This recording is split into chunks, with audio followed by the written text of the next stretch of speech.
Kaixo, a ber, itxoin. Kaixo! Bueno, hemen gaude zuzenean Badalabetik, hemen txedi... Ai, non dago nire kamera? Ordenagailuan beste bat dakat. Jarnezake, baina ez dut jarriko. Total, hemen dago Iruñe, eta hemen tapatzen nahi naiz Goiatz, Badalabeko Goiatz. Egunon. Eta, bueno, ja, hartuko dut nire lekua. Eta zergatik bildu gara hemen, Iruñe? Ba, bueno, ja, nire kanalean baduzu bideo bat Helen Jokita Irurok agertzen garenak, eta, bueno, beste bideo gehiagotan ere ikusi gaituzue elkarrekin horeretan, aipatzen dugula badala, baina zen montre da badala, bez? Askotan ere guk ez dakigu oso ongi azaltzen zer den, eta horregatik, ba, esan genuen, bueno, arrotze astea dela probestuz, guazen egitera solasaldi bat, eta elkarrizketatzera Badalabeko pertsona bat azaltzeko, ez? Zer demontre den hemen egiten dena? Guk badakigu, baina azaltzen, akaso... Guk badakigu. Ezakit. Baina, bueno, eta ez da pertsona bat hasi, venga, pasatu gara hemen Badalabetik eta esan diogu, venga, zu, bazatoz, ez, da, gurekin hasieratik, gurekin batera egon den pertsona bat, eta oso eskertuak gaudena ere, ze asko errezten digu hemen egiten duguna. Eta, bueno, nik uste dut, ja agian bere burua aurkeztea dela lehenengo pausa. Eta nik normalean, ez dakit, zure kanalean gaude, baina nik normalean nire kanalean egiten dudana askotan zaila dela pertsona bat aurkeztea edo deskribatzea pertsona hori ez den batek, orduan agian, Goiatz, nor zara? Guau, egunon, eskerrik asko Arkakuso eta Jokin, eta zuen galderarian antzunez, ni Goiatz naiz, Goiatz Oiartzabal, gauza asko naiz, baina, bueno, ona etorrita, gaur egun Badalaben nabil zuzendari lanetan, formakuntzaz ingenieroa naiz, eta, bueno, bizitzak ekarri nau, proiektu honetara gaur egun. Bi seme alaba ditut, marabillosoak, oso kuriosoa naiz, inkietoa naiz, eta hori, horrela aurkeztuko dut gaur nire burua. Bihar seguroski beste modu batean. 40 urte ditut eta senyora ba naiz. Senyora nik uste dut guztiak garela kasi. Senyorak garela guztiak, senyora izatea... Helburu bat bizitzan. Guztiz. Bueno, txatean jarri dute lehenengo galdera, Spidermanderrek jartzen dela, bai galdera sakona, nor zara, nik ez dakit nor nahi zen. Bueno, Spidermander bezala, edo zer gauza komentatu nahi baldin baduzu, aurrera, baduzu txata, irakurriko dugu, de hecho, ni egongo naiz gehiago irakurtzen. Nik ere hemen badaka. Bai, gehiago? Bai. Ez, haupa ekipo esan duan doitzek, oraintxe bertan. Kaixo. Vale, eta agian Goiatz nor den azaltzea zaila da? Badalab zer den azaltzea erresagoa da edo zailagoa da? Gaur egun bai. Orain dela hilabete batzuk oso zaila zen. Ze egia da Badalab badela konplexua, hasieratik, gauza askori heldu nahi diolako, baina oso hitz gutxitara ekarrita azkenean Badalab hizkuntza berrikuntza laborategia da. Eta uste hiru hitz horiek pixka bat laburbiltzen dutela ere zer geran, ez? Gure egitekoa da laborategi izaeratik ekarpena egitea, etorkizunan euskera ere erabilia izaten jarraituko dela bermatzeko. Hitz gutxitan hori da. Etorkizunan euskera egongo da, eta guk hori ez dugu zalantzan jartzen, orduan nola arrakalatu behar dugu gaurko eguna, eta ze gauza diferente behar ditugu, hizkuntza gutxitu honek eta komunidade honek aurrera egin desan da biziri jarraitu desan.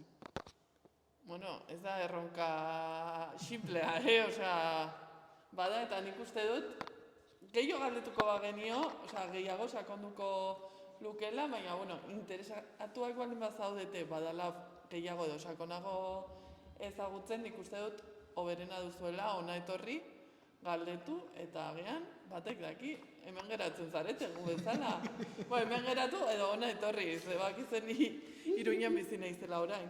Eta, bueno, aipatu duzu, badituzuela hildo ezberdinak ez, baina komunean ere badutela hizkuntza, euskara, eta ze proiektu jarri dituzue martxan zuen ibilbidea hasi zenetik?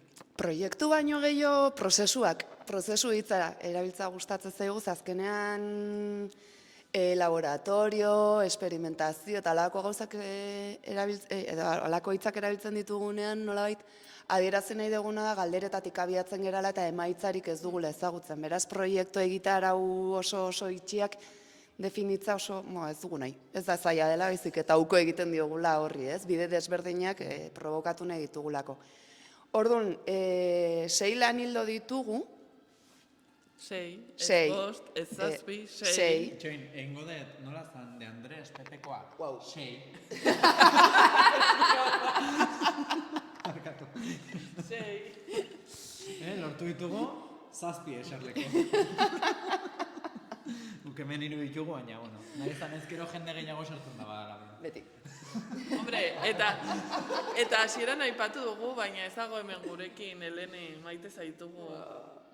Markatu moztu zaitu. Me encanta. 6 hildo, 6 hildo. 6 hildo. Hoietako bat da etorkizuneko ikuspegia lantzea, relato berriak ekartzeko hizkuntzaren eta komunidadearen imaginariora. Bigarrena dira gorputzak, erabili genezake aniztasuna, erabili genitzake hitz asko, baina gorputzen elementu asko gustatzen zaigu, nolabait materialidadea jartzen diolako komunidade honi eta gainera aitortzen diolako ere gorputzoiek askotarikoak direla, ez? Gorputzoiek harremandu egiten dira, hori da 3. lan ildoa. Hizkuntza gutxitu baten bizitzak subalternidade egoera baten jartzen zaitu de partida. Orduan nola da, berdineti berdinerako harreman hori, ez? Eta elkarra alduntzeko eta zaintzako bide hori. 4. da gizarte digitala, zuek hori oso ondo ezagutzen duzuenik, baina asko Txat, zer da hori? A ber, norbaitek erantzungo digu akaso, baina, bueno, 4. da hori ez gizarte digitala, 5. dira komunikazio sistemak edo interakzio sistemak, eta 6. da errenteria laborategia, errenterian kokatze gera, eta nola da tokian tokiko komunikazio, ez komunitatearen aktibazioa. Gauza bada iztun komunidade mailan nola zertan aritze geran, eta gero da tokian tokiko komunidadearen aktibazioa, eta aktibazio horretan nola iristen geran, gaur egun euskeratik urrunago dauden hoien gana. Bai, zen eri oso interesgarria egiten zait, bueno, ni horeretarra naiz, ez dakit bazen egiten, baina horeretan bizi naiz behintzat, eta niri oso interesgarria iruditzen zait ez badalap hemen bertan kokatzea horeretan, eta ez dut uste kasualitatea denik, ez? Eta zuen proiektuetan, eta egin dituzuen gauzetan ona etorri nahi zenean kotilatzea, beti hizkuntzen inguruan biratzen du denak, baina ez euskeraren inguruan bakarrik, baina nolabait euskera ardatz dituzte proiektu horiek guztiek, ez? Eta uste dut gaina herri hontan eremu askotan gertatzen dela hori, adibidez, herri eskolan 11 hizkuntza daude, eta 11 esanet asko, baina 11 ere bai, 11 literalki, aurren artean 11 hizkuntza daude, eta nolabait komunitatea sortzeko euskara ardatz, ez? Hori izan da, herri eskolaren lema eta herri eskolaren erabakia.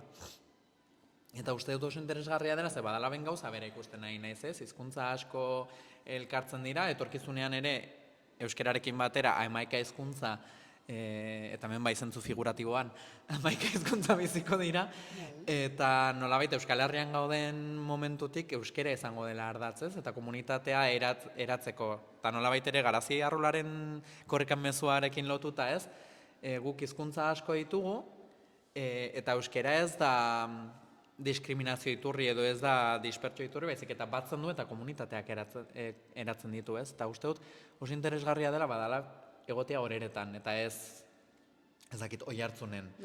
Eta errespetu guztiakin oihartzu horrekin, baina gaina horereta izan da, igual zuen iruditegian horereta, kamera hor dago, portatila hor, baina kamera hor. Zuen iruditegian horereta agian herri euskalduna da, zen niri ara iritsi zait, Nafarroako edo Bizkaiko herrikide batzuengatik, baina ez da hala. Horereta ez da oso herri euskalduna, eta orduan balore berezia du, ez? Badala hemen egotiak. Bai, ez esaten dezun bezala jokin ez da kasualidadea azkenean horeretan kokatzea. alde batetik, eta ja, oi hartzun aipatzen zenu, baina nik beti normalan, Arnasgune badaki. ba, efectivamente, ata un altzo, bueno, badauzkagu hor gure imaginarioan, ba, elementu batzuk ez, eta bada asko lotzen degula ba, euskera, mendi inguruarekin, baserriarekin, herri txikiekin, Romantizatutako horrekin. efectivamente, bai, ardilatxa, txapela, Barkatu moztea, baina eske justo atzo Twitchen lomiziara erabiltzaile izena duen lagun batekin bulegoren kontzertuan egon ginen, eta hortikan ateratzen ez dakit nola iritsi ginen edo nola hasi ginen zer den folklorea. Eta berak esaten zuen, folklorea kultura da, bale, eta nik erantzuten nian, eta kultura folklorea da. Zer da folklorea? Eta, simaz, horrekin konektatu. nik ez diot erantzungo horri, Ez, baina konektatu dudala horrekin. Bai, guztiz, euneko Ez, egun. erromantizatutako. Bai. Erromantizatuta alde batetik, baina gero beste alde batetik ere bada nolabait sinismen mugatzaile bat, ez? Ze horrekin konektatzen edo horrekin identifikatuta sentitzen ez den oro, nolabait euskeratik urrun kokatzen dela, hori ikusi izan dugu. Ostia, guk ez dugu... Ikurrekin. Ikurrekin edo baserritar trajeakin agia zuretzat hori performance bat zela. Bai, niretzat hori da, ez mozorratzea, baina bai pixkat performatzea bezala, ez? Osea, azkenean nire egunerokotasunean hori ez dago presente. Osea, gero bai, da inauterietan ere, Euskal Herriko herri ezberdinetako inauterietan ere jartzen ginen jantzi horiekin. Eta bere herrian edo tokia horretan badu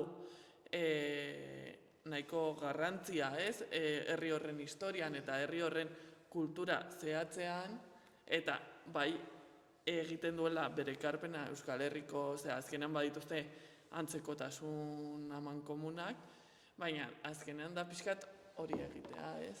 Eta iruditzen zait batzutan, bada ere korrikarekin gertatzen den bezala, korrika dagoenean badirudi denak garela euskaldunak, gero korrikan bertan gazteleraz ibiarren, eta baserritarrarekin ere iruditzen zait badirudiela, orain gara denak super euskal herritarrak. Ezakit. Ez dut gehiago sakonduko ez esto, ze oraindik ez dut asko... Nik galdera bat nahi dizuet, zuei guzioi. Uste duzue Komisiones Obreraseko jendia ere jantzten dala baserritarrez? Ze, korrikan lekuko hartzen dute, eta gero euskarafoboa idea, bueno. Nafarroan, ez? Nafarroan adibidez gertatzen da, eskola askotan, gabonetan, jartzen direla baserritarrez jantzita, eta dira erdal lerrokoak, eta inkluso ez kontzertatuak, eta ez direnak, osea, badiutenak kutsu erligioso bat. Orduan doaz bai de pastorzi. Bueno, zertaz ari ginen. Horeretan, imaginario kolektiboa, ere... Horeretan Nafarroa da. Bada. Nafarroa ere bai, bada, bai. Ere bai, ez.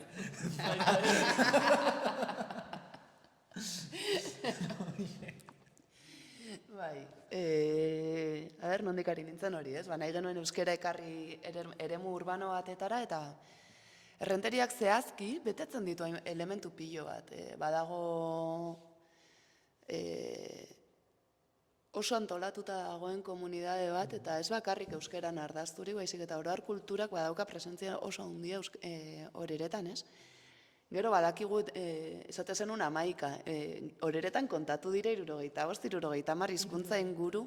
Bai, hori bai. Hain nintzen eskola inguru horretan. Bai, baina esan, horeretan 75 hizkuntza inguru kontatu dira soziolinguistika klusterrak egindako ikerketa batean, ez? Orduan bada, aniztasunak, Euskal Herrian eta gaur egun mundua oso diversoa da, flujo migratorioak oso handia dira, ez? Orduan, baina hau basa nola bait, berezitasun horiek ere betetzen ditun toki bat. Eta horregatik izan zen. Hemen gaude Aldezarrean kokatuta herri erdian, eta nor daukagu hemen 7 minututik behin ere pasatzen jokin.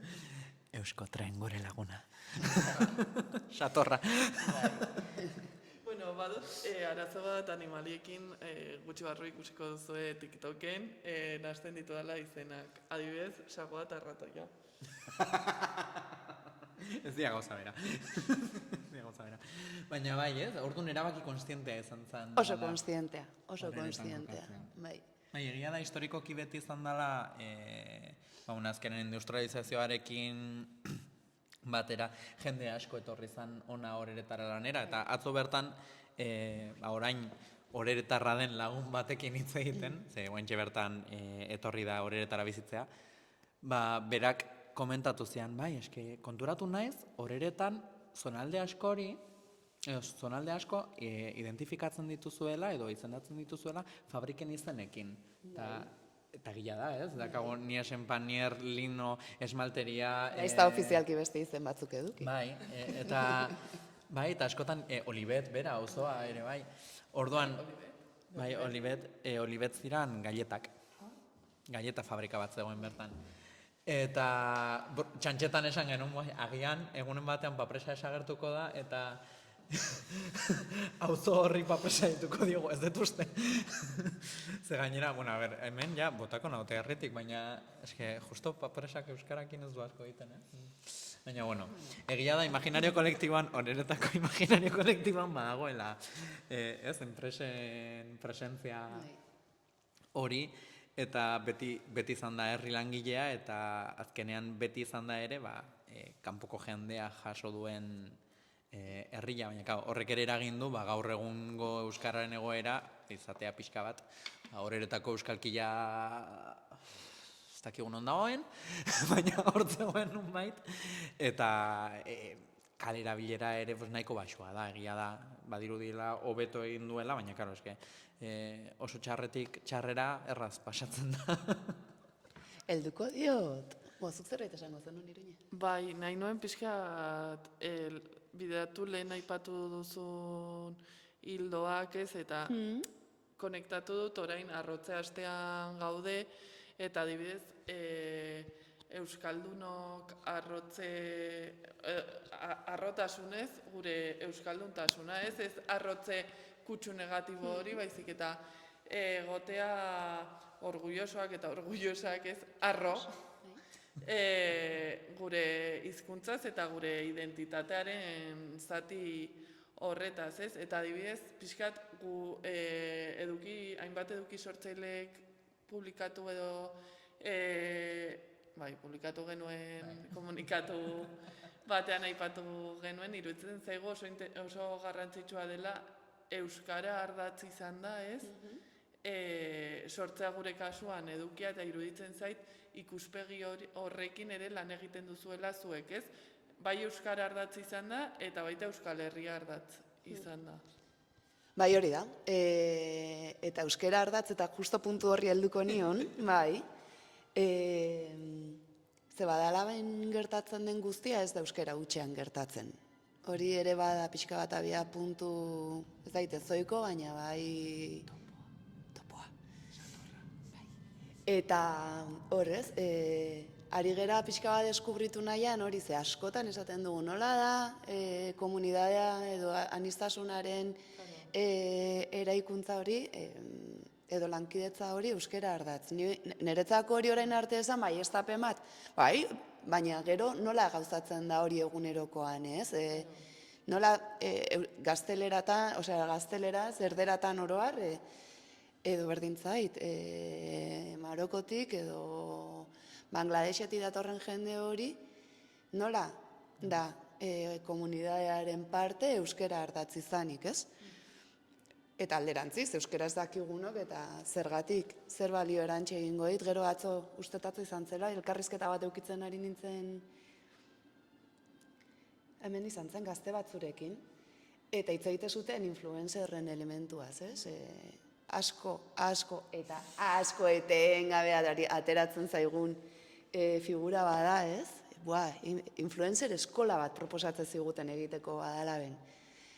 Eta hizkuntza saritzen hasi ginenean, esate zuten, ba, guai, astezera hasieran euskeraz, eta edo igual da, edo gazteleraz astezera, eta euskeraz kasualidades iten desunean zero, oso adibide konkreto bat, badago pertsona bat, hasi zana musikaren inguruan, edukia sortzen Instagramen, gazteleraz. Talako baten Gorka Urbizuren kantaren bat, edo, komentatu omentzun, eta itxuraz Gorka Urbizuk erantzun egin zion Instagrameko bere kontu horretan. Eta, horrek ekarri zion, eta errepente hori euskeraz egin izanak, ekarri zizkion, follower gehiago, me gusta gehiago, dane delako. Eta esan duzu, ostra, euskeraz, baina, karo, hori aurre ikuste zuten gazte hauek ere nola baiteko tope bat, ez? Bale, Euskal Herrian gaudena gaude, eta gehiagora iritsi nahi baldin badegu, hizkuntza aldatu behar dugu, eta nik hau orain arte zuek egin dituzue galderak, orain zuei itzuliko dizuet. Nik uste dut hor desberdindu behar ditugula bi gauza, ez? Dela eduki sortzaile digitala eta influentzerrak. Influentzerra da nolabait bere komunitatean, hau da, bere edukiaren edo bere sare sozialen inguruan, ez? Eremu digitalean, sare sozialen, blogean, bere komunitatean, eragina duena, hau da, esaten duenagatik, partekatzen duenagatik, eta horrek ez du esan nahi kriston zenbakiak izan behar dituela, ez, izan behar du eragina. Azkenean influentzia bat dauka bera jarraitzen dutenen artean. Ez da berdina, adibidez, jarrita ni izango banintz enpresa bat saltzen dituela regletak, ni joaten ba naiz batengana dituela kriston zenbakiak eta esaten diot saltzea, baina ez da, agian erosi ditu zenbaki horiek izateko eta markak berarekin kontaktuan jartzeko, ez dauka komunitaterik. Orduan, zenbatek erosiko diote, imaginatu dituela 1000 jarraitzaile, ez? Kasu demagun. Eta agian ze 10 erosiko lukete eta beste batek akaso 500 jarraitzaile izan da, 200. Nik marka bezala nahi dudana, depende helburua, ea den ezagutzara ematea, baina ez badago komunitatea ez du eraginik izango. Hori alde batetikan, eta gero bestetikan iruditzen zait, gero badagola mito bat. Justo aurrekoarekin amaitu baino lehen, eta zuk esan dezuna hori produktuarekin, Euskal Herrirako propio zerbait saldu nahi baduzu, izan festival bat, izan, ez dakit dena delakoa, telebista programak. Interesatzen zaizu Euskal Herriko jendeak ikustea, ez? Eta orduan, jotzen baduzu Euskal Herriko influencer baten gana, baina beak beti edukiak sortzen ditu erdaraz, horra izara iristen, zure publiko objektiboa ez den norbaiten gana. Ze hortikan Euskaldunak ikusiko dute, baina bat ikusiko dute Euskal Herritik kanpoan jendia. Orduan, hori interesatzen zaila ezakit. Eta gainera ez dutela mezua ulertuko, beste eurena ez den hizkuntz batean dagolako. Hartzen baduzu gazteleraz sortzen duen batek, bere publikoa edo bere komunitatea ez bada Euskalduna, edo... Hori euskeraz sortzen baduzu, baina imaginatzen nintzen gazteleraz sortzen. Ez, ari naiz gazteleraz norbaitek, eta bapatean kontratatzen badute zerbait euskeraz egiteko, bere sare sozialetan, bere komunitateak ez du ulertuko, egin oso ondi. Ez ulertuko du, ego Euskal Herriko jendiak, eta... Hori da. Ipar Euskal Herrikoak ere baina gazteleraz iten badute, segura aski ez dute... Ez, baina nik nago esaten, gazteleraz... Galdu naiz. Bai. Zuk esan duzu, gazteleraz sortzen duen pertsona batek, kontratatzen badute, euskaraz egiteko... Ez, nire iruditegian zegoen Euskal Herrian saltzeko zerbait, baina erdaraz ere bai. Bale. Guk geuk ez badiogu garrantzirik ematen hizkuntzari, enuke esango enpresa batek, emango liokenik gehiago. Bai, ez, identitatearen zatian. Baina, ere iruditzen zait, ja ezakitzere esan behar nuen. Bigarren paso batea pasako zinean. Bai. Ari zinen desberdintzen influenzerra eta eduki sortzailea. Bai, badagoela mito bat, badirudiela. Zer da influenzerra izatea edo, zer da exito. Arrakasta. Arrakasta izatea sareetan, ez? Zer da? Ibai Llanos, Auronplay, Kristinini eta hauek dituzten zenbakiak izatea, Mr. Beastek dituen zenbakiak izatea, pues, kontuan izan behar dugu, gure hizkuntza zenbateko hiztun kopurua daukan. Bale? Ados. Horrek zer esan nahi du? Daukagula espazio bat. Baina, ze pasatzen da gaur egun, gazteleraz edo frantsesez, aritzen direnen ozeanoan, nola baita esatearren, dago arrainez beteta. Eta nola egingo duzu, ozeano horretan, zu izateko arrain handienetarikoa. Aldiz, Euskararen ozeanoan, kasu honetan, bagaude, bakan batzuk, baina egia da, hor badagudela aukera pila bat. Nahi baldin baduzu, eduki sortzailea izan eta nolabaiteko erreferentzialitatea izan, badituzu aukera asko, kontua da lan egin behar dela, ez dela hain erreza. Zergatik, gaur egun plataformek ez dutelako laguntzen hizkuntz txiki bati horretan garatzen. De hecho, duela gutxi, uste dut ekinek pasatu ziala erreportaje bat TikTokeko shadowbanaren inguruan, eta horretan hizkuntzak ere sartzen zirela eta euskara ere tartean egoterik zegoela.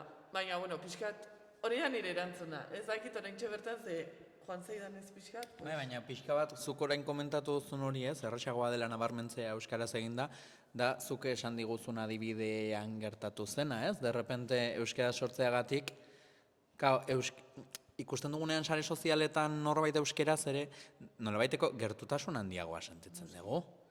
Eske, argi eta garbiz, euskara, esan nahi dut, jende asko, niri igual ez zaiten gertatzen, baina atzerrira zoaz, eta entzute duzu norbait gaztelaz, eta bale, elkar ulertzen dugu, baina entzute duzu norbait euskeraz, eta euskalduna zea, eta nungoa zea, eta ez bestelako harremanak sortzen dira, eta gertutasuna, identitatearekin zer ikusia daka, eta gertutasuna sentitzen duzu, orduan sare sozialetan ere, hori gertatzen da, eta zuk leheno komentatu duzu ere ez, nola sortu, euskara ardatz zaila da behar bada integratzeko, euskara ez dakitenak, ez? Nola izango dira komunitatean parte.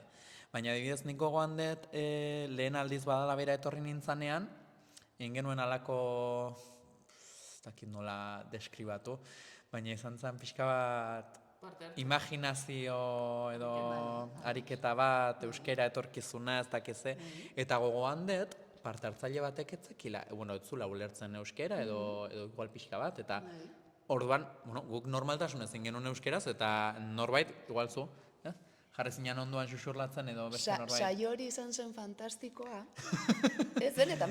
Nik pena hartu nun ze, lehenago junbara izan nune, baina. Saio hori oso polita izan zen elementu bategatik, eta da, diozun bezala pertsona batek ez zuen euskera ulertzen, eta saio horren helburua zen, pixka bat astea irudikatzen, 2063an nolakoa da euskeraz ere bizidan hiztun komunidadea. Hori zen abia puntuko galdera, ez genuen zalantzan jartzen euskera badagola, ze gure hipotesia eta gure helburua da euskera ere egotea hortaz.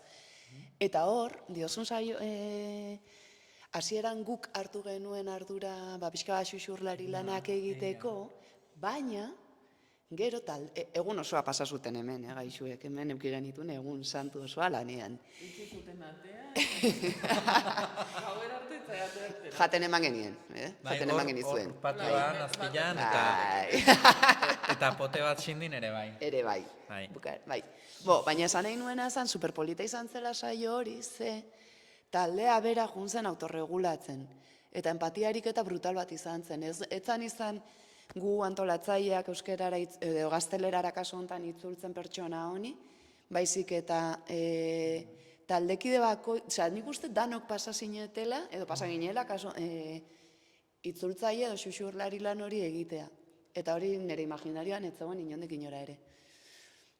Gero beste deskubrimendu bat egiten ari gera probatzen badago ulermenean oinarritzen den metodologia berri bat, eta ari gera hemen errenteriako komunidadearekin ere, askotan esaten dugu jende edo gorputz migratuak direla, baina ez da egia, badago taldearen erdia hemen errenterian jaiotakoa da, baina euskeratik oso urrun egin du bere bizitza, eta ari gera pixka bat lantzen ulermena soilik. ez irakurkmena, ez idazketa eta ez mintzamen eztare. Osa, ahozko ulermena. Ahozko ulermena. Eta, bueno, badira 120 ordu, bueno, dana delako ez noa sartzera detaietan, baina ari da izaten oso polita, ze hizkuntza zarago, ze denak, prozesu honetan denak ari dira nolabait ulermenean urratsak ematen, baina hortatik harago, bada pertzebitzen, beraiek adierazten hasi dira irekiera bat beraien inguruarekiko. Hau da, autobusean doaz, ez da inora, berdintzaigun nora doaz, baina autobusean doaz, eta doaz adi, handokoak euskaraz ari baldin badira hitz egiten, ez, doaz adi, ia zer esango, edo umen bila joan eskolara, eta sikiera amaritz euskaraz ulertzeko kapaza dira. Eta nolabait, horrek sakondu nahi dugu elementu baten, eta da, hizkuntzara euskarara gerturatzeak ze ekarpen egin aldio pertsona bati bizikidetza terminotan, komunidadearen parte sentitzeko termino horietan, ez? Itxituratik esatera, ostra, ni ere honen parte izan naiteke. Ze gero ere bada, eta barkatu bukatzen dut, luzatu naiteke pilo, baina hor ere bada, Euskaldunokin behar dugun ariketa bat, ez? Ni jaso izan dut, eske bestea gazteleraz ari baldin naiz, ni deseroso sentitzen naiz, orduan danok gazteleraz iten dugu. Berak ikasi behar du euskera. Eta ez barka, baina berak ulertzen baldin bazaitu, zukin dezakezu euskeraz, eta ark bere hizkuntzan egin aldizu, ez? Demagun dala Extremaduratik etorri dan, bera gazteleraz da, eta hori aitortu behar dugu. Berak aitortzen badu ere, gu euskaldunak gerala eta euskeraz gerala, ez? Orduan, nola hor ere bada ikuspegi aldaketa bat, ez edo? Nola dira elkarrizketa elebidunak? Bai, hor uste, esan dezu, ez? Ulermena oso klabea da, Oso. gakoa da, eta nik sentsazio dakat igual, elkarrizketa elebidunak lehen ohikoagoak zirela edo hobeto ikusten ziela?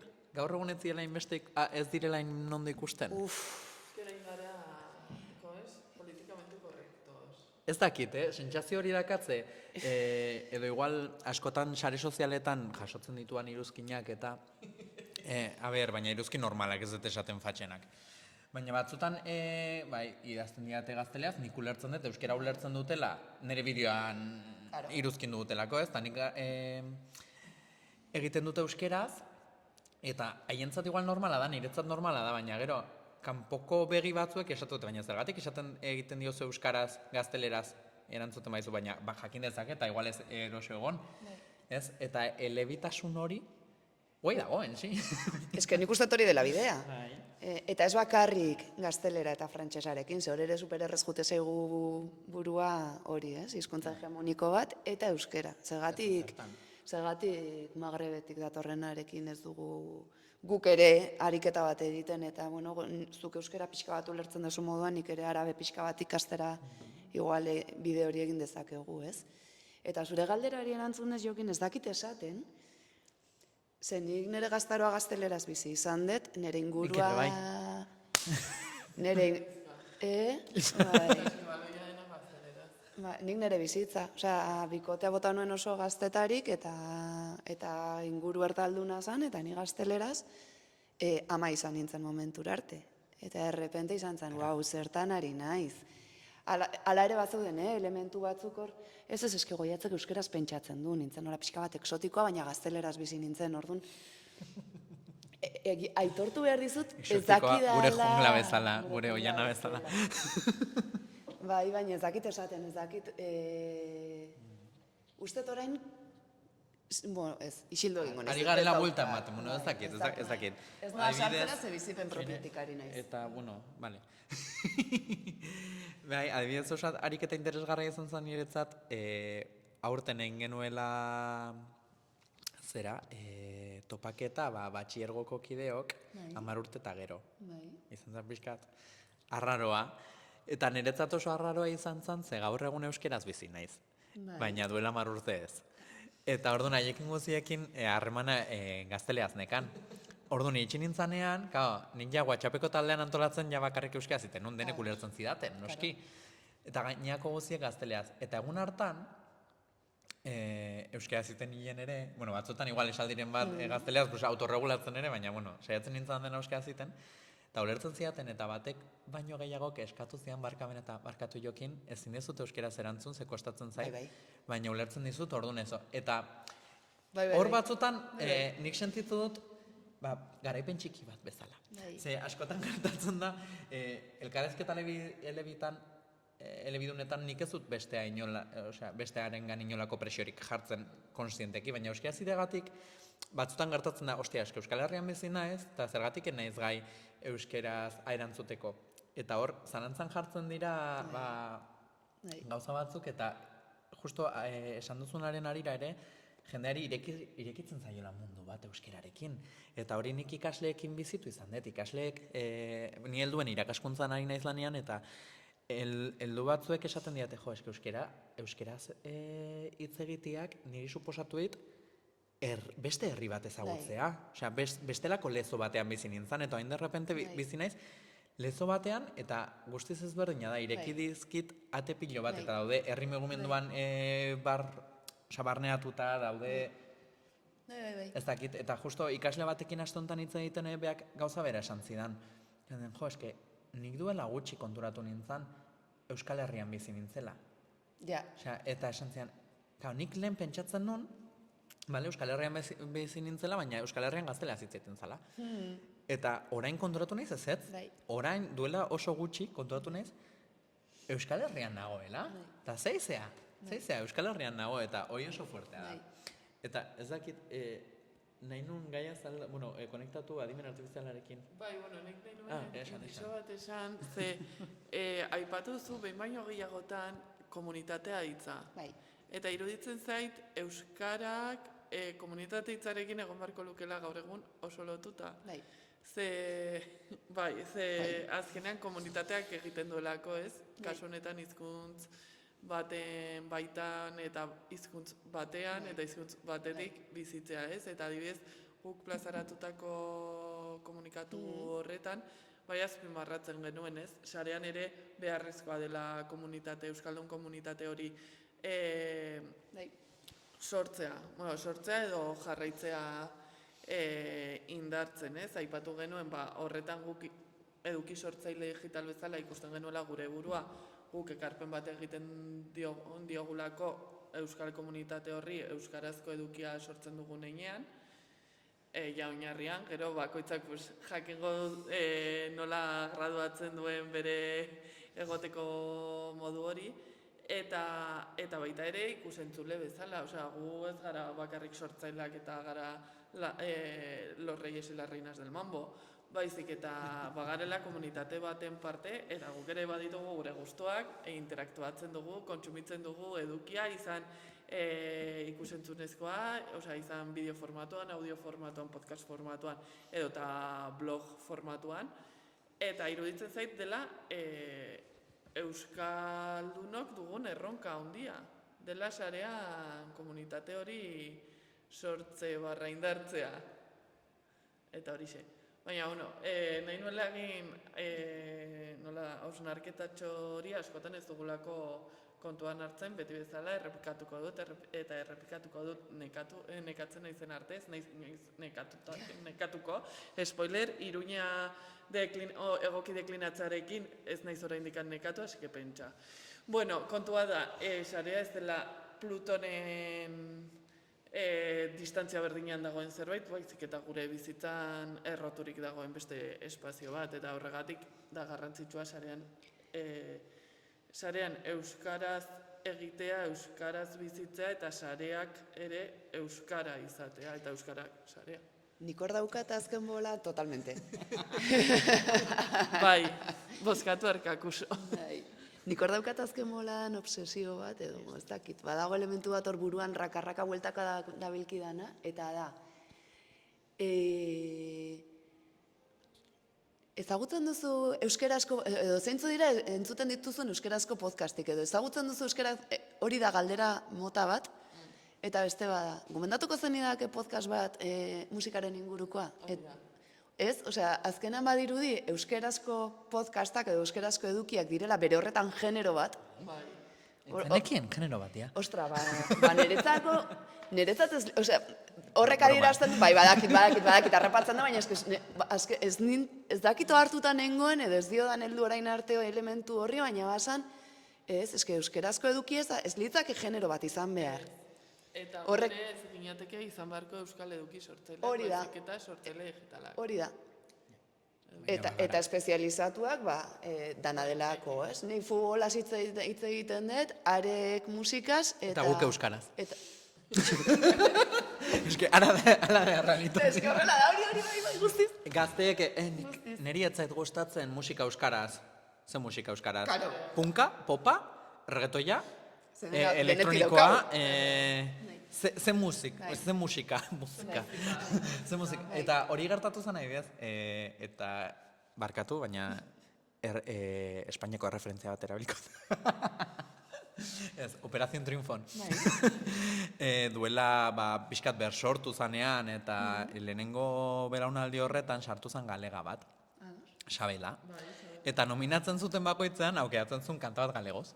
Ze, beak galegoz kantatzen, eta kitxo. Eta behin, esan zioten, jo, baina ja kantatu zu galegoz.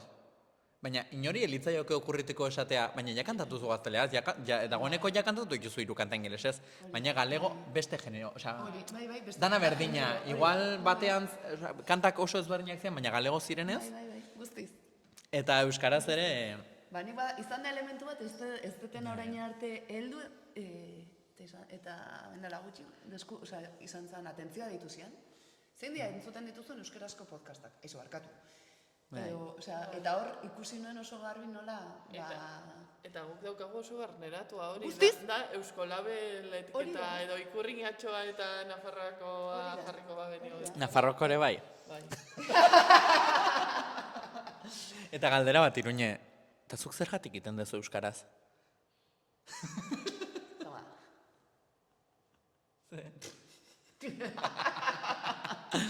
Kontua, galdera hori ere askotan egiten digute ez, eta beste bati ez diote galdetzen, eta zuk zergatik egiten zu gaztelea, zergatik egiten duzu Euskal ingelesez. Herritarra izan da. Eta, Nahi diogu buelta eman. bai, agian igual, Hainbat elkarrizketa egin ditugu komunikatuaren arira, eta ez galdetu ez baditukute ere, bota dugu. Askotan, sortzaile bezala galdetu digutela zergatik sortzen dugun euskaraz.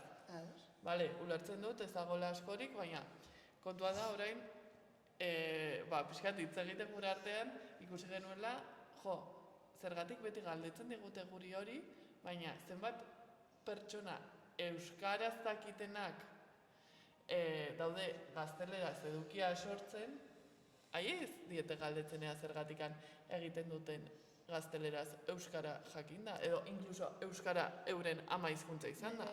baina hasiko gara Eta galdetzen. inkluso euskara erabilita bere bizitzako beste espazioetan. Bai. Eta pixka bat aurrera jarraitzeko, eta hemen badalaben gaudela aprobetxatuta, eta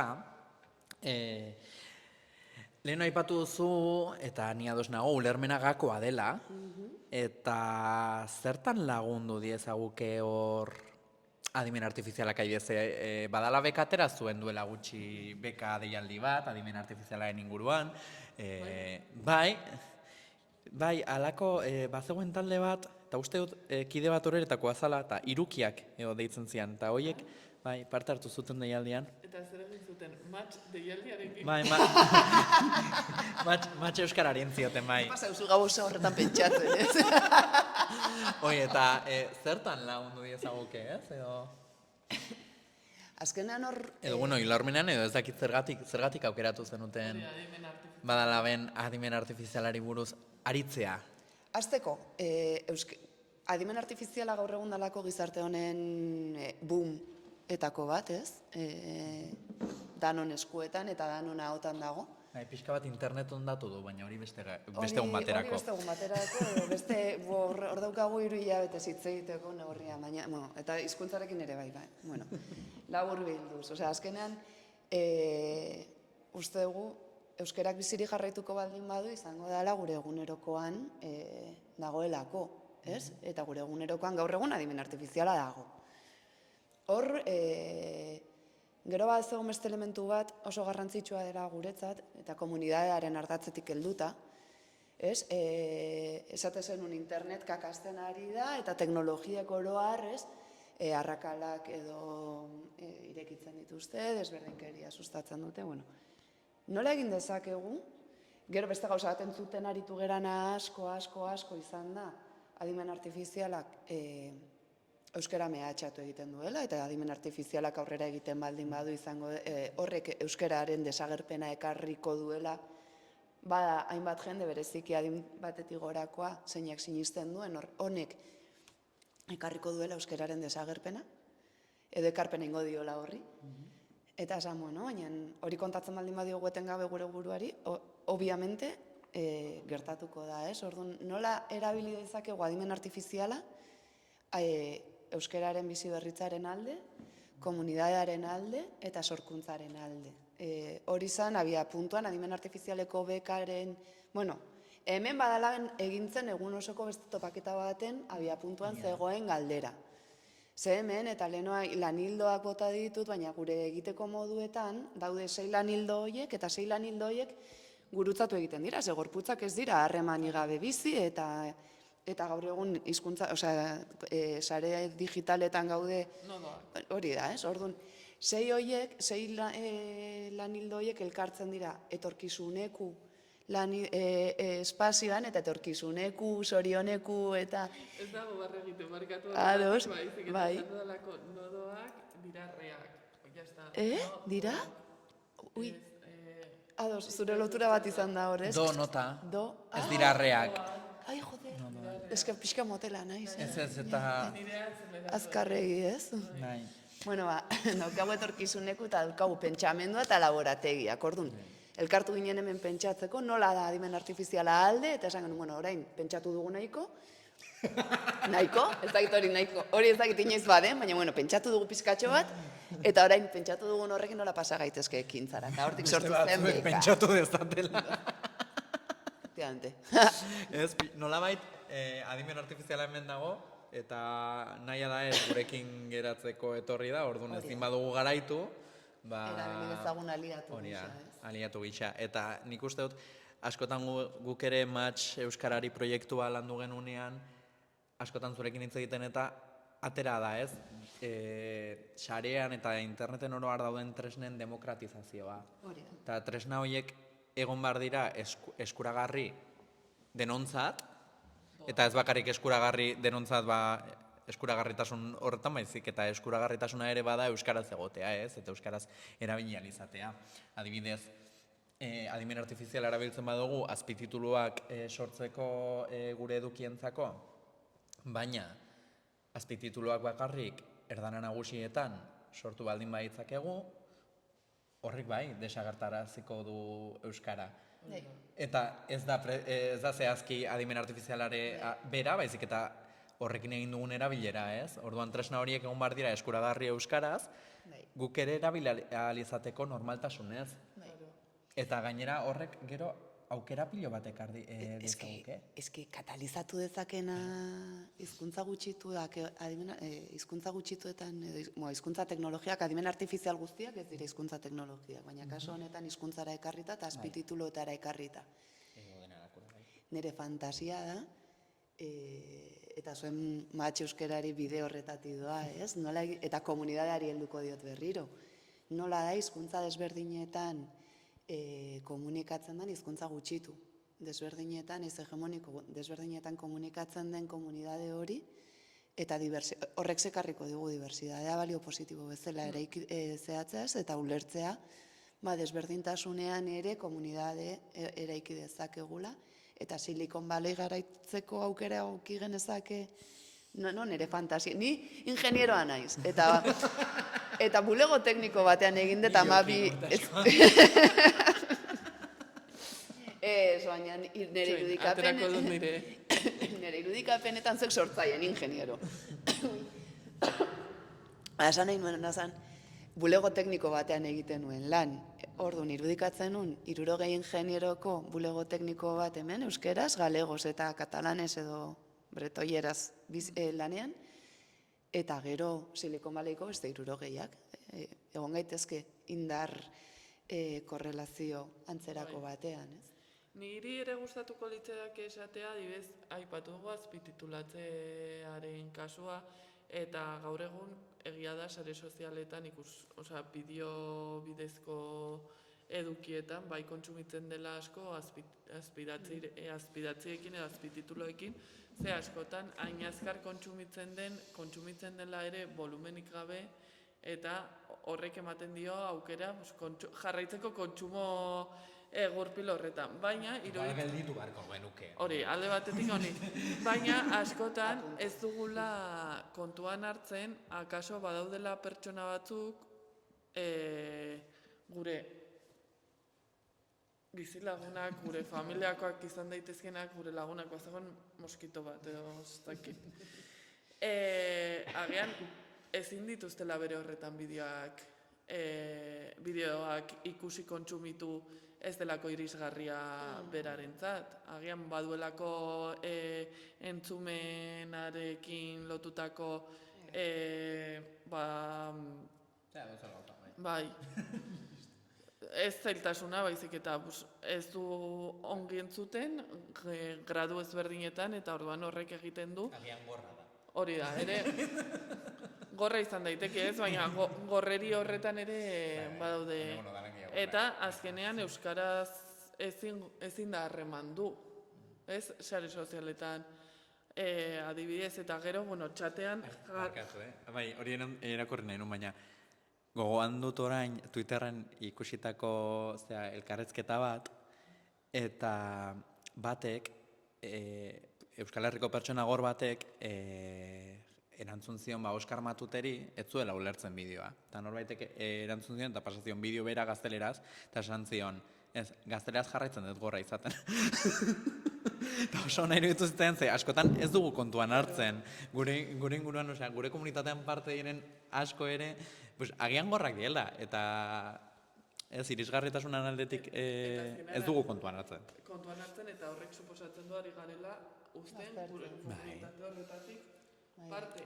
Eta askotan ere, Pantok ere komentatu izan du noiz, ez, juntzan ikustera 20.000 espezies de abeja. Eta esan zuen bale oso ondo, baina bakarrik zauden azpititulatuta euskeraz zauden zatiak. Eta orduan zati horiek, nijo nintzen nahita sesio batea zeinan jartzen zuen azpititulak egongo zirela, eta gaztelea zauden zatiak ez zauden azpititulatua. Orduan nik horiek nahi entzuten. Eta azkenean baju nintzen. Altxa nintzen eta ospa egin nuen, eta ez dugu kontuan hartzen, eta hortarako ere, guk ez dugu kontuan hartuko, ez dugu kontu entzuten dugu. Eta hortarako ere pertsona gorrak behar ditugu gure komunitatean, baina baztertzaileak badira, ez dira inoiz gerturatuko, ez? Eta hizkuntzarekin gauza bera, azkenean, hori, nahi badugu askotariko komunitate bat, eta... Beste hizkuntzekin gertatzen den bezala ez, gure baitan ere, gure komunitatean, gorputz ezberdinak ez aipatu dituzu. Ariketak, hausnarketa eta autokritika. Askotan badirudi goazela gu gara hemen marabillosak, garela, baina ez zentzu horretan. Eman behar diogu, eragin behar diogu pixkat gure buruari, eta autokritika egitea ez da, benga, fustigatzen nahi zo ez. Zigorra aterako dugu. Da, konstiente izatea, zer egin dugun, zer dugun aurretik eta zer moldatu beharko dugun hori hobetzeko. Eta, txatean Spidermanderrek jarri du, nik uste dut modu ironikoan, etorkizuna gauza lagungarria ere bat. Galdera. Zer da adimen artifiziala zuentzat? Hori galdetu duzu. Eta da erantzuna. Etorkizuna gauza lagungarria erabat, eta nola ez, lanak enduko diana. Bera bikoizlaria da, eta adibidez, hemendikan esan behar dugu guk hausnarketa egin genuela Irukion taldean, eta bat etorri ginela hirurak, ez genuela ez da asko eztabaidatu, modu berdinean ikusten dugula, iruditzen zaigula adimen artifiziala ikasi behar dugula nola erabili euskararentzat onura izateko, baina onura ez da euskarazko, pelikulak euskaraz bikoiztea adimen artifizial batek, baizik eta akaso nola esaten genuen, euskaratik beste hizkuntzetara nola esaten genuen? Bai, kontua da hor, esan genuela lehenengo ez, gure kontraesanak ere bagenituen. Ari gara ideia bat garatzen, adimen artifiziala sustatzeko, azpititulatzeko, eta etorkizun batean ere bikoizketa etorriko da, eta guk ez genuen nahi horrek ordezkatzea inoren lana. Kontua ez da adimen artifiziala erabiltzea pertsonen lana ordezkatzeko edo lan profesionaletan erabiltzeko, baizik eta erabiltzaileok bestelako hezkuntzetan dazkagun tresnak bezala erabiltzea, ez? Eta horra adibidez, horratera zan, Eusko Jaurlaritzak badakigu badakala nahiko jarrera ezkorra bikoizketarekin, badaramatza urte asko bikoiztu gabe, eta nolabait duela urte batzuk egin zuen apostua, hala esan zuen, edukiak ez zirela bikoiztu behar, baizik eta azpititulatu, bertsio originalean eta azpititulatu. Eta hor daude zip batean sartuta. Ez dakit, ez da ere olakorik ez dute ematen, baina. Bai, omen daude zip batean gainera urteka, ez pelikulaka, sartu bertzara urteka ikustera zeintzuk dauden azpititulako. Baina ETV olakorik botatzen aldute. Ez, kontua da, daudela hor galduta, baldin badakizu non dauden, eta inkluso adibidez katalanek TV3-etik bai hasi direla pasatzen azpidatzi horiek plataformetara, not found. Baina kontua da hori, gare batean egin omen zuela hausnarketa eta esan zuen, euskarak behar du, ez bikoiztea, eta euskarak behar du azpititulatzea. Bai, merkeagoa delako, eta hala, adimen artifiziala pixka bat, izpidean jarri zanean eta esan zuten, teknologia hau nahikoa izan daiteke eta bikoizteko euskarara, eta hainona baldin bada, ekoiztu euskaraz, eta erabila adimen artifiziala gaztelerara bikoizteko. Hainona baldin bada, eta baina beti izango da Euskaldunon kalte. Bai, ze ez ikusteko hemen ekoiztutako filmak, adibidez gazteleraz edo telesailak, adibidez Ture inspektorearen telesaila dago gazteleraz grabatua eta euskarara bikoiztua. Hola, aktore gehienek guztiak ez badira euskaldunak direnean, eta euskara ongi moldatzen direnean. Bai, pixkat arrotzen dugu. Nik uste azkenan adimen artifiziala gelditzeko etorri da gaur-gaurkoz. Ez dakit bihar energetikoki eta munduako hau sostengatzeko gaitasuna edukiko du, baina hori ja kapitulu aparte bada, ezin dezakeguna gaur egun aurre ikusi. Baina gaur-gaurkoz adimen artifiziala hemen dago, eta ustetin bar dugun ariketa dala beldurretik aritzea baino, hortik, ez? Pixka bat gure sinismen mugatzaileak kendu alde batera saiatu duzten, eta pixka bat hizkuntzaren alde hizkuntza, eta gure alde nola erabili dezakegun. Laguntzeko, ez? Bai. Spidermanderrek esan du lagungarria dela egitan. Ez du ironikoki esan. Ez, eske bada. Bestea esan du modu ironikoan. Ze azkenean hori, ez? Eta hor badauzkagu mugat, da leheno esaten genuna. Euskaraz beste toki batzutara iritsi bat nahi baldin bat, igual hizkuntza aldatu behar, justo goazen hori aldatzera. Bai, ze adimen artifizialari esker, igual euskara ez da muga izango. Hori da. Ez litzake izan behar, de hecho. De hecho, YouTubeko kanal honetan, YouTubeen ikusten nahi bazarete, ze hau eguko gero YouTubera. Lehenengo bideoa konturatuko zinaten azpitituluak doztela, eta hau ez.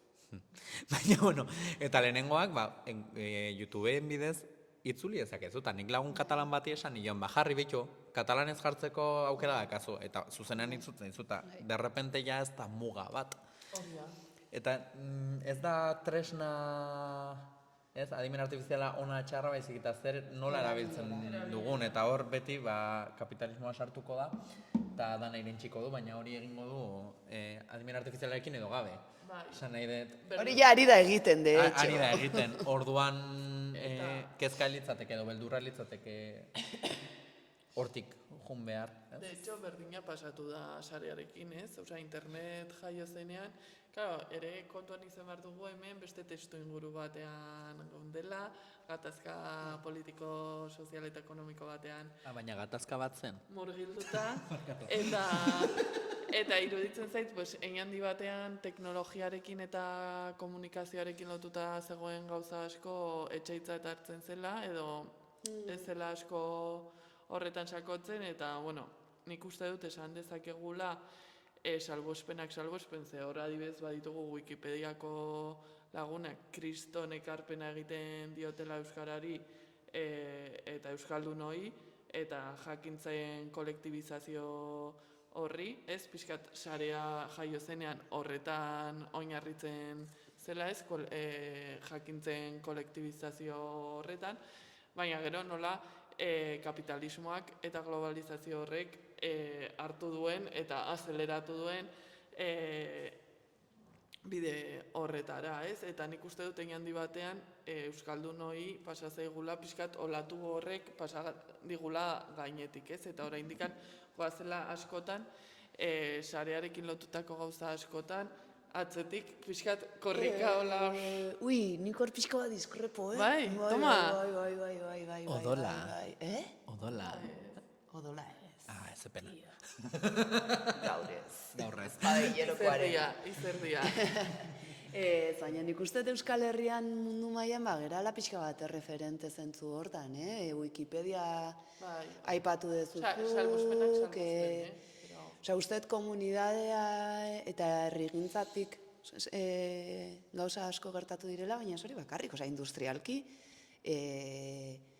Euskal Herria eta euskera, hizkuntza gutxitu baten digitalizazioa Euskal Herrian mundu mailako referentea da, Hitz zentroa dauzkagu, Elui Arbikontek, osa, hemen badago industria oso bat, zer gertatzen da, kapitalismoaren indarrak izugarri indartsuak direla. Eta daukate, datuetan, eta...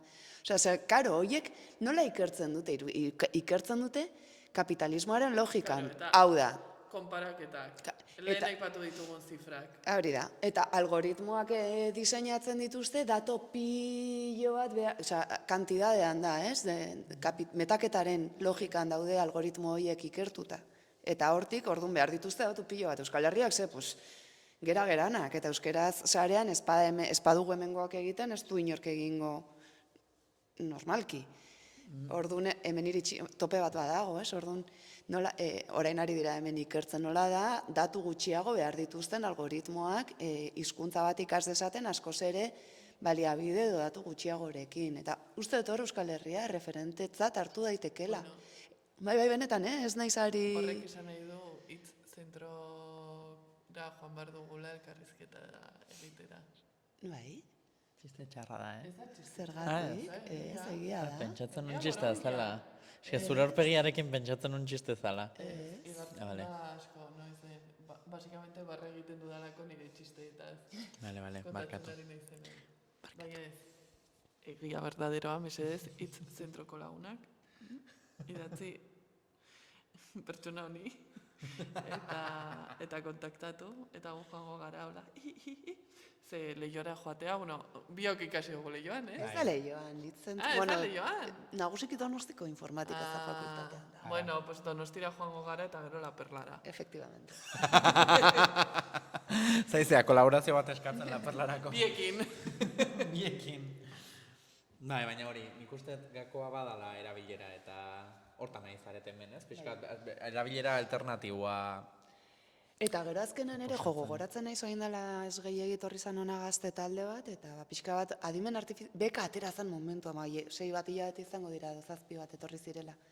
Eta beka aurkezten ari nintzaiela,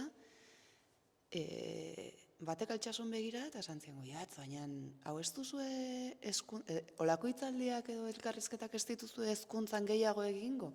Eske, ostras, konturatu naiz bat batean, euskera modernoa izan daitekela.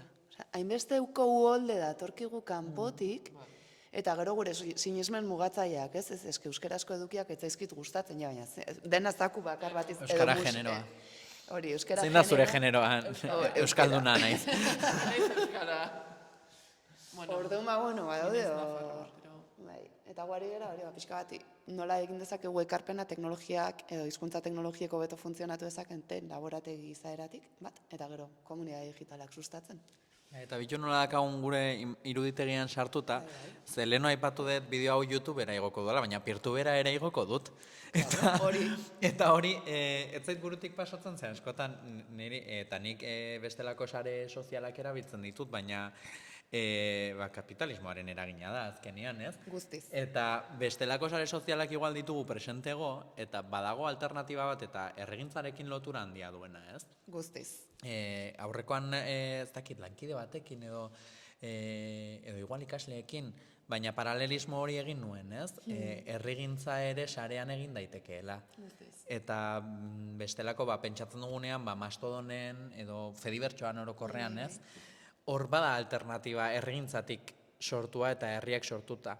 Totalmente. Eta leheno aipatu duzunean, ez? Euskal Herria ere badala referente, nahiz eta komunitate txikia izan, sare sozialetan ere badago komunitatea eta aspalditik, eta baude... Eta gure aitortza beraiei. Bai, eta badago adibidez. Denbora pasatzen duten lanetik ateratzerakoan guztia itzultzen euskerara eta ona lokalizatzen. Eta hori Linux euskeraz izan dezakegu, norbait dagoelako hor atzean itzultzen, berak nahi duelako, ezer kobratu gabe. Sortzen proiektu kolektiboak, eta gainera, ez dakit, edo zer laguntza behar dezula ere, bai, librazalekoak hor daude, badaude, ez dakit, irakurketa taldeak, elegose modukoak, badaude, komunitate pilo bat, nik neuk ere ez dituanak asko kontrolatzen, baina parte izan nahi zena edo, eta egiari zor, azkenian, nik ere badaka tendentzia, igual Twitterrera gehiago jotzeko, komunitate handiagoa delako eta bestelako harremanak sortzen direlako, baina gero pentsatzet, ostia, eske, askoz, erosogo zaude beste espazio batzuetan, ez? Kantidadea beti da beto. Ez, baina agian Mastodonen gazte eta emakume gehiago ongo balira, igual erosoago ginak egertan, ez da? Eta... Bai. Eta aitortza, Goietzek esan duena, eskertza, ze kriston lan egiten du jendiak horratzean. Eta nik uste dut igual ez badut bestelako sarerik utzi atzean horregatik delako, ez? Ez duela nire espazioa guztiz kokatzen. Bertan, baina bai saiatzen naiz bietan, eta adibidez YouTubeko bideo guztiak peer-to-ben igotzen ditut aldi berean, baina fijatu nola deskribatzen duen, ez? YouTubeko bideoak peer-to-ben igotzen ditut. Baina hori delako nire irudipena, eta hala da realitatea. Egiten duzulako YouTubeko enlazetik abiatuta. Ez igotzen ditut aldi berean, Aldi berean programatzen ditut bilak, eta ateatzen dira bilak, eta danak. Hemen badala ben egin genuen topaketa bat Fedikatekin. Interesgarria izan zen. Zea hori, Fedibertsoaren inguruan, eta Kataluniako komunidadeko kideak hemen izan genitun, da horren inguruan aritu ginen pilo bat hitz egiten, ez? Egon bar dugu Ixan, egon bar dugu Instagramen, egon bar dugu YouTubeen, Ixa. Edo, ez? Eta Fedikateko katalanek esate ziguten azkenean darritak eta esate ziguten azan, erabili ditzakegu sare horiek ere nolabait gure alde, ez? Eta peer-to-beko bideoak lehenago igo, eta erreferentziatu beste Ixan, erreferentziatu peer-to-beko zure, edo nolabait erabili sare handi horiek jendean norabidetzeko, kalidadea edo zure ze hori, sare libreetara eraman. Eta batez ere, sare libretatik ez eraman jendea bestelako sareetara. Hori da. Hoi ni saiatzen naiz.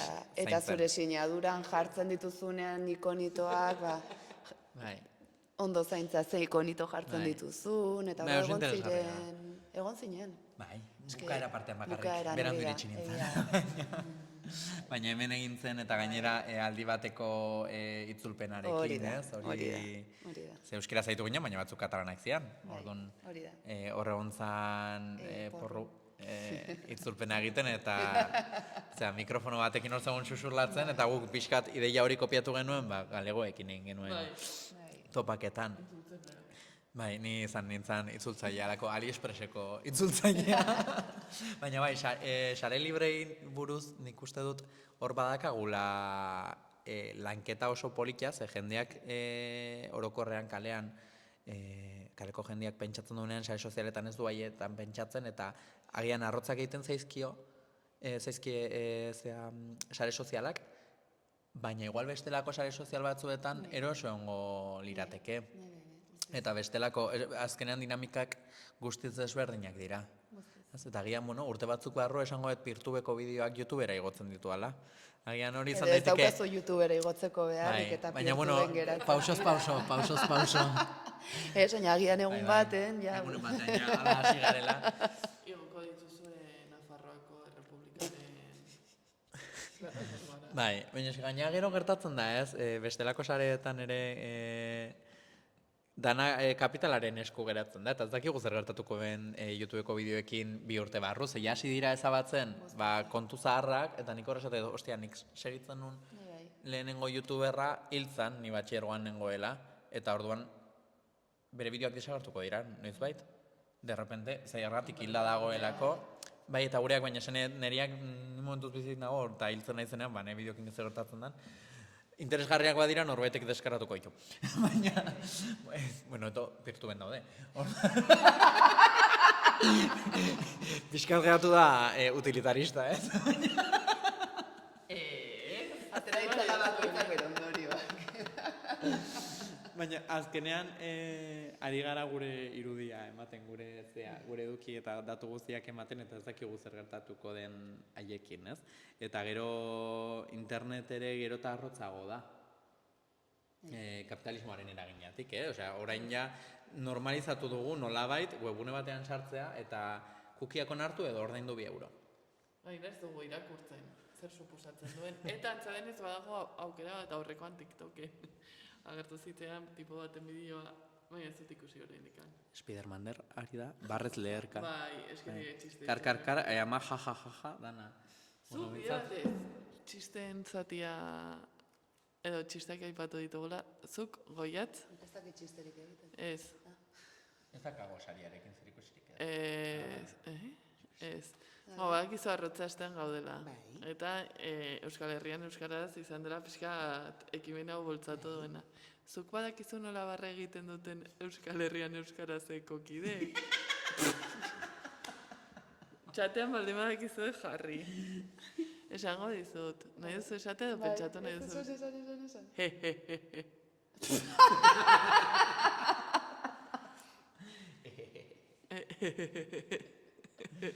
Wow. Buklean. Uy, maia.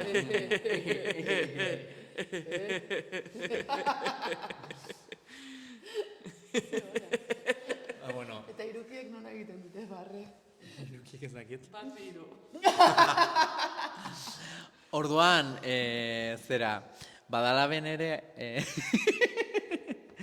sare sozial alternatibo esan dezagun hauek ere bultzatzea dituzu, ez? Edo saiatzen zarete hortikan komunitateak eratzen. Galdera interesgarriago bat. Non garatzen duzue badalaueko komunikazio estrategia sarean? Boa, temazoa. Temazoa. Hortara ninduan gero, baina, bueno, bai lasai, zan osoka, baina. Bi bider bat. Temazoa. Lehen aipatut gure lanildotako bat komunikazio sistemena zela, eta da, nik horrekin izugarrizko obsesioa daukat. Usteot gaur egungo sare sozialek bere horretan, eta hitz egin gut sare sozial kapitalistetaz bereziki, egiten gaituztena direla gehiago hito, interesa sortu eta elikatu baino. Orduan hori da bia, puntua badalaben komunikazio estrategiarena. Nola, eta berriro itzultzen gara komunidadera, nola egin dezakegu hizkuntzatik edo gure horretatik hiztun komunidadea elikatzeko eta ze balio erantzi eskainiko diegu. Ez gure burua saltzea, gure helburua ez da badalab saltzea. Ze badalaben egitekoa beste bada komunikaziorik gabe ere. Baina nola egin behar dugu, gure helburuarekin lerrokatzea, gure helburuarekin lerrokatuta dagoen komunikazio estrategia bat izango litzake, euskerara jendea gerturatzeko estrategia bat. Orduan, bai, da pixka bat paralizis nola da? Nola zaldu, Ez, eta ez dugu asko komunikatzen gaudelako asko horretan, eta gero gainera oso lantalde txikia gera, eta ez daukagu gaitasunik sortu hori da. Pentsatzen jartzeko zer daan kontatu nahi duguna. Orduan, ointxe bertan ez dugu askorik komunikatzen, punto numero 1. Eta dauzkagu Instagram eta Twitterreko edo isako kontuak baina, nexteste urrengo urratxa da, Mastodon, Peertube eta jo guztiak elikatzen azte. Urrengo urratxa, beti urrengo urratxa. Ez, baina bereziki da, ointxe bertan... Esklusiba, Jokin, baduzu esklusiba bat zure kanalean. A ber, Arats, egia da. a ber. Ez esklusiba hori? Hori da, esklusiba. Egongo zaretela Peertube. Noski, bai, hori da ideia. Barkatu, non egongo zarete? Mastodonen. Gaur egun Mastodon eta Pixelfed. ikusi behar dugu. Ze lehenengo hori... Instagramen baldin bakazue? Bai.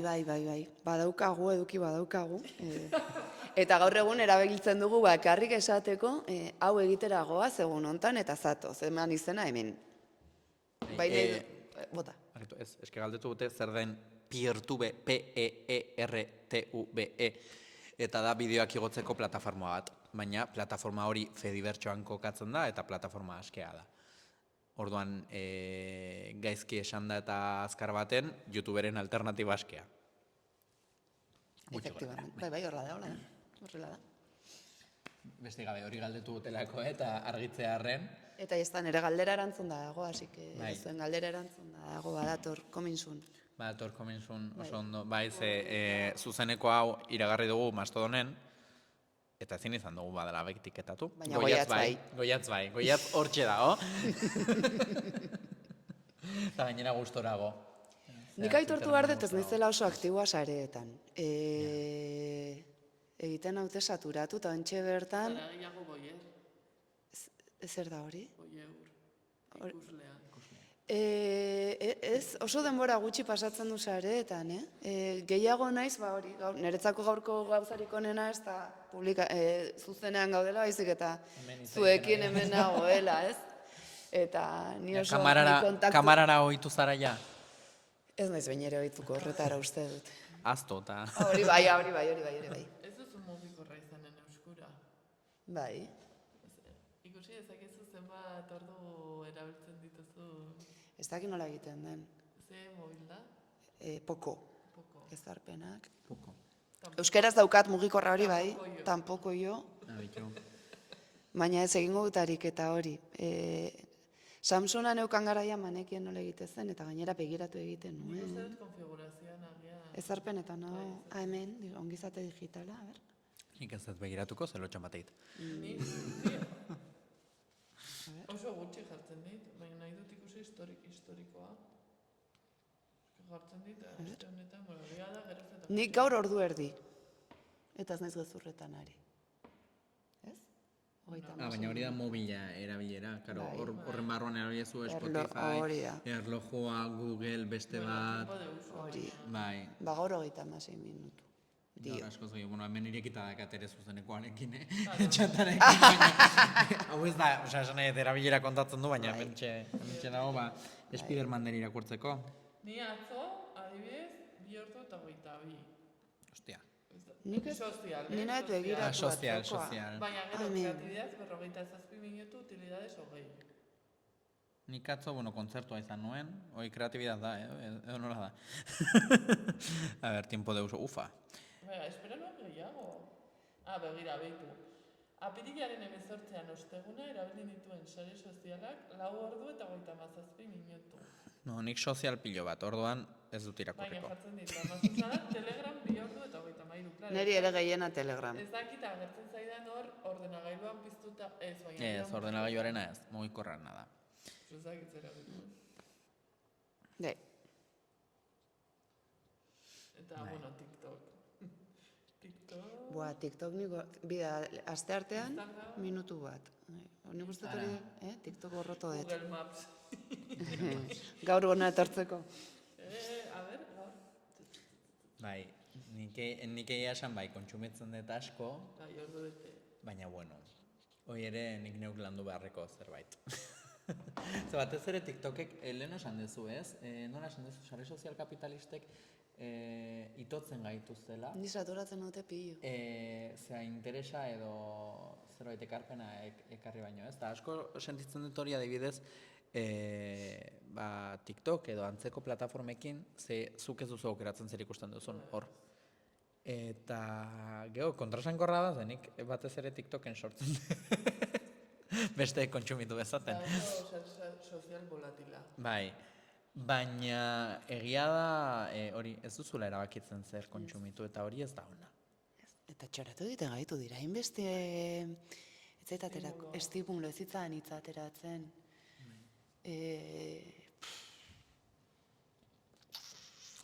Ba, bueno, ez Zakit pixka bat horrela utziko dugu edo... Bai, ezagit txatean azkeneko komentariorik. Bai, bueno, Spiderman derrek esan du iPhonea dakanez, ezin duela euskeraz jarri, eta nik berdina sentitzez, iPhonea dakaz, baina bueno, ja erabaki dut azkeneko iPhonea izango dela, ondatzen denean, 4 urte ditu, eta ondatzen denean ez dudala iPhoneik izango, ze gaina nik neukein nuen aldaketa, ez, gerotako de irekiko gauza gehiago erabiltzen ditut, ordenagailuan bertan, ointxe bertan ez, bino, normalean Linux ibiltzen dut, eta alternatibak ere bilatzen ditut, orduan, ja erabaki dut aldaketa iritsiko dela, baina Peio Txandian honekin bezala, pixka bat itxaron barko dugu aldaketa iristeko. Eta aldaketa ez da orain, baina izango da, ondatzen zaidanean, espero eta ere, irauntzea, eta jasangarria mobila asko aldatzea, eta gainera ez dut dirua gastatu nahi beste mobil batean. Eta niretzat lan tresna bada, baina... Zenbatero aldatzen duzu mugikorra? Ni orain arte desastre bat eta pija bat izan, naiz, eta askoz jota 2 urtero zango, Ni adibidez sartzen diet kaina pilo bat. Orduan, iriste zen momentu bat urtean, urte eta erdian ja blokeatzen hasten hori da. zitzaidala. Eta egia da, eta aitortu behar dut, niri iPhoneak bai ematen didala azkartasun hori. Eta 8 urte ditu. Bai, nik ez dut behin ere, iPhone bat eduki. Ez dizu pegatzen. Ez euki izanak, ez dit pegatzen edo eukitzeak ez dit pegatzen. Eukitzeak ez dizu pegatzen. Ez Poko. dut eduki behin. Poko, baina ez. Hori ere, ni Samsung zara izan naiz. Ez ni Samsung. Bueno, antzeko. iPhone edo Samsung antzeko. Ja, ne barre bat dira, ez da. Bai, ez, ne kasuan honek da azkala, aurrekoa aldatu nun iruzitunean, baina ondatu zitzaidalako. Eta esan zidaten 500 euro konpontziak. Orduan, esan nun, bale, beste berri bat erosiko eta ez da zer gertatzen. Baina bestela, igual lehen erabezaroan pixka bat sartzen zara kontsumismo horretan, baina ez dut inoiz ere aldatu berri bat izateagatik, baizik eta beharra izateagatik. Nik aitortu behar dut, normalki aldatu izan ditu dela pantalla puskatzen nuelak zitzaidala. Zer behin ere apurtu Ez, pantalla, niri- sekula. 40 urte bete ditu danetik ez zait puskatu, baina... Izan nuen Sony Ericsson horietako bat erortzen zela. Osea, ni erortzen zait beti. Bueno, jarri nuen hola patrikan sartuta, baina mugitu nintzen ezer, eta egin zuen salto eta egin zuen klak. Nitu. Spiderman derrek dio, erabat lehertuta dagoela sare sozialengatik. Osea, pixka bat igual zentzu, osea, ez da zuk dakazun bizipena, baizik eta bizipen kolektiboa da, ez? Baita. Baita duguna, orain ez zaidan ateratzen. Estimuloak, eta gero ere, zer egiten duen, zer agina duen, ez, guregan. Osea, pentsatzea nolako izan behar dugun adin honetan, zer egin beharra dugun, ez, pues jadoz tipo honekin gertatu den guztia ere, ez? Ez dakit, zer gertatu Bueno, da. estafadore bat. Ez eta inbeste kontsumitzen. Estafadore bat. Ikontatuko dizut. Bai, aurrekoan lankide batek esan zidan, inbarko genuke erretiro bat mugikorrik gabe eta esan zidan, zuk ezingo zenuke eta nik bai, halko nuke. Osea, kontua da, hainbeste erabiltzen eta tresna da, eta azkenean horrek eragiten du, nahi gabe ere beste eremu batzuetara zabaltzea, baina nik igual nahiago nuke. Nik posible nuke, sare sozialek gabe egon, baina ez egon nuke, nire nola, adikzioa da berriak ezagutzea, kazetaria nahi. Orduan behar dut, osea hori da nire dopamina. Osea, jakitea zer pasatzen ari den. Bai, munduan nik horretarako ere erabiltzen dut. Eta kamera, jazta.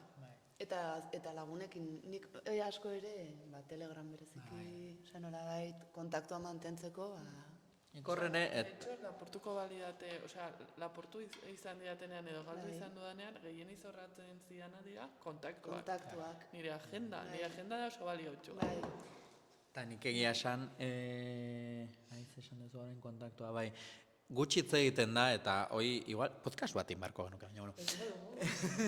Gutxi hitz egiten da, zeka, nik nire inguruarekin konparatuta, edo igual Euskal Herriko inguruarekin, harremantzeko oso forma ezberdina dakago, eta sare sozialak erabiltzeko forma oso ezberdina, eta gutxi hitz egiten da, LGBT pertsonok dakagun tendentzia sare sozialetan gehiago harremantzeko.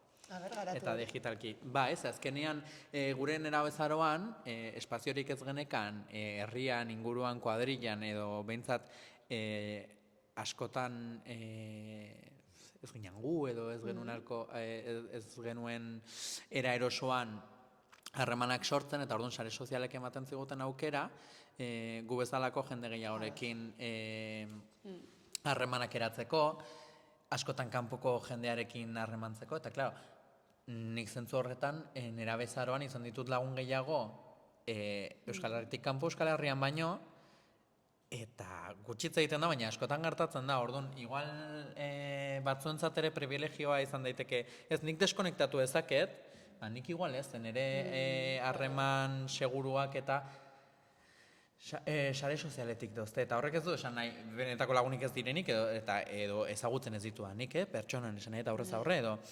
baina badira nire pilar bat, ez? Eta beste pertsona batzuek igual pilar horiek dituzte inguruan, baina nik arazo bat baldin badakaten ez lagun batekin geratzen horretako kafetegi batean. Igual asteburuan bai geratuko nez norbaitekin Donostian edo horretan bertan, ez? Baina nik igual seguraski idatziko diot Euskal Herritik kanpo dagoen norbaiti. Nik posibleki ere. Eta orduan hori LGBT pertsonen artean asko gertatzen da, ez bakarrik guri, ez? Eta imaginatzet talde minorizatu askotan gertatzen dela. Eta karo, orduan ere sarei uko egitea deskonektatzea ere zailagoa da horrela, ez?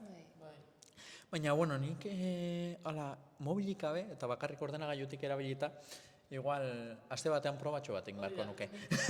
Nik uste dut ere ez dela edo beltza edo zuria, ez? Uste dut ere hartu behar diegula neurria, eta neurria guri eta gure osasun mentalari eta osasun fisikoari hobekien datorkigunaz ez da komentatzen, baina ordenagailuan egotea edo pantailekin lepoan egiten duen eragina ere itzela da, baina hori. Baina nik uste dut, aipatu duzuna Jokin, uste dut podcast bat egin genezakela gure gauzetaz hitz egin da. Spidermandarrek dio, aspalditik egin nahi duela podcast bat, baina lagun guztiek gaztelaz egin nahi dutela. Dituzu beste bilagun. Egin dezatela gaztelez eta zuk bikoiztu. Ez broma da. Ez alderantziz. Broma da. Lanetik botako naute bestera. Diot nik. Ba, bueno, eskerrik asko gurekin hau onartzeagatik, nahiz eta kamera baten aurrean jartzea suposatu. Zenbat denbora dugu? Ba, ordu eta erdi. Etzen nola espero, pasatu zaizu azkar. Bai, oso da. Zehazki ordu eta 25 minutu, lehenengo 5 minutuak izan dira, berehala hasiko gara, eta nire kartelkutrearekin noizbait konponduko dut. Baina, bueno. Horrek ere badu bere xarma. Bai, oso etxekoa. Igual, hau ikusiko balute, ez dirudi oso etxeko hau, hola fokoekin, eta zakize... Fokoak ere daude bizkaitzeko. Ez etxerako modukoak baizik eta. Hemengo badalabeko modular hauekin, landarekin ere bai. Ikusten ez den alfombra more. Ikusten ez den alfombra morean.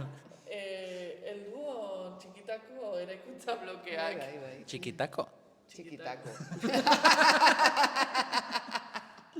Ba, bueno, eta eskerrik asko egon zareten hoi ikusten, bai eta komentatzen ere, ez? Hemen, Spidermandarrekin du Euskal Herrian euskarazekoek bezala barre, erekin hasita, ze bestea da, herrian euskaraz, hori ere bai. Hori ere, hain dira modularrak, erortzen dira.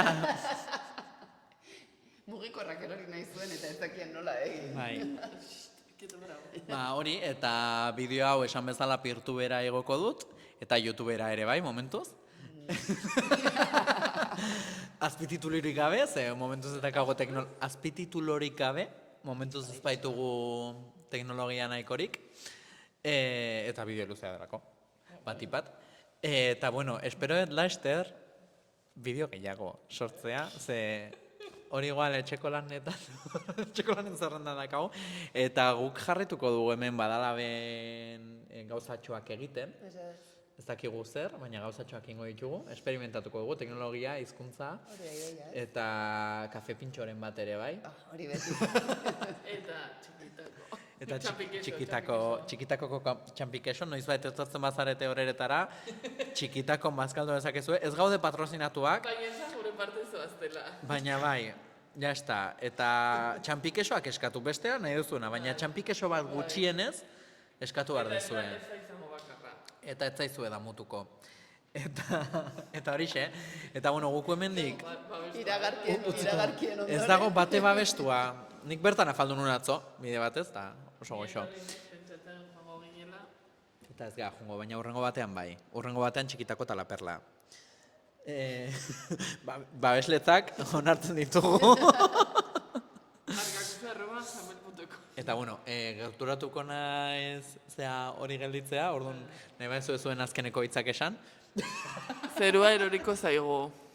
Bai. Bueno, ala, ekipo. Ze polita. Ale, agur.